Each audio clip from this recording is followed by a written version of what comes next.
All right, this one's called Guilt. So I was a nervous 15-year-old scooping ice cream on a hot July afternoon for a line of customers that went out the door.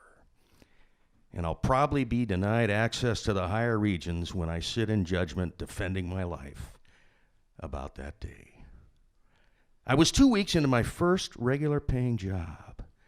Previous to that, my only real money was when I mowed our lawns every Saturday for a couple of bucks for my dad, since my dad felt about manual labor the way the ancient Greeks' aristocracy did. I made money mowing Mr. McClanahan's yards across the street, too. I regular took out about a third of the roadies in his backyard. He always thanked me and never mentioned the roadies. McClanahan was a neurosurgeon. Maybe he understood the consequences of a real slip of the blade.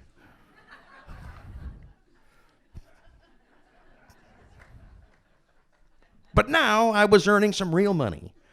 $1.35 an hour. I got my first Baskin-Robbins soda jerk job. My first boss was a squat, beady-eyed Italian named Giuseppe Napolitano. And Napolitano's shirt was always open to the third button. He had the standard gold chains, which stood up like centurions on his black chest hair. Napolitano strutted around like a raging bull. His eyes were protruding out so far, we all swore they almost touched the insides of the glasses. Our first training day at work was devoted only to scooping. 2 1/4 ounces only, Napolitano said. Otherwise, you're cutting into my profits and you're fired.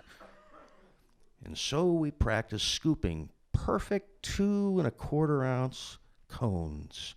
Each flavor had a different consistency, and we had to vary our wrist roll technique to accommodate the textures of mint chip versus Jamocha almond fudge and black walnut. Somehow I passed my probationary 2 weeks with Napolitano glowering over me the whole time. So that fateful Sunday afternoon had me working with only one other employee, an overweight, freckle-faced sophomore in high school named Rusty. Now, Rusty also worked in a pet store across town, and he had an alligator named Cat Stevens. One day, Rusty brought Cat Stevens to work. The damn thing hissed and went right after Napolitano. It was the only time we ever saw him scared. Rusty was slow, but his scoops were perfect 2 1/4 ounces of planets of pleasure. Napolitano usually was off on Sundays, but we all lived in fear of him showing up at unexpected times. The wait was at least 15 minutes. There must have been 75 people taking numbers. I was scooping madly, but was feeling flushes of pride mastering my technique. Rusty was slow, oblivious to the rush, consistent, almost a Tai Chi Chuan effect. Rusty had his own Tao. Anyway, I called number 36, and a little lady walked to the counter. She must have been in her late 80s.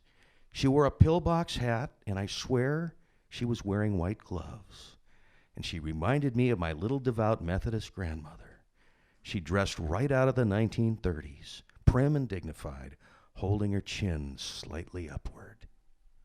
She smiled and said with perfect diction and enunciation, "I'd like a blackberry cheesecake on a sugar cone, please." She waited, the model of comportment and dignity, and I'm sure she was thinking, what a fine young lad working hard in the summer to make money for college. I opened the glass freezer door, dipped the scooper, and gave my wrist a long, slow swirl. An ice cream alchemist was I. I crafted a magnificent scoop the size of a softball, and her eyes showed the Lord's beneficence. And just as I placed the cone within reach of her little outstretched hands, I heard Rusty mumble, "Boss man at 3 o'clock." I quickly turned my head to the right. To my horror, Napolitano was standing in the doorway between the runway and the storage room, eyes ablaze. I had a nanosecond to think. With Napolitano's eyes searing holes in the back of my neck, I reversed field, bringing the cone back over the glass partition, whacked half the ice cream back into the container, reshaped the remaining 2 1/4 ounces, and handed it back to the little old lady. I have no recollection of taking her money, of her departure, or the rest of the day. Since that day, I became convinced my afterlife would be an ignominious, lonely, and burning conclusion for this unforgivable moral indiscretion. So wherever this little lady is, and I know where she is, I vow here and now that when we meet again in the next life, I will give you a triple cone with scoops the size of basketballs. So help me God.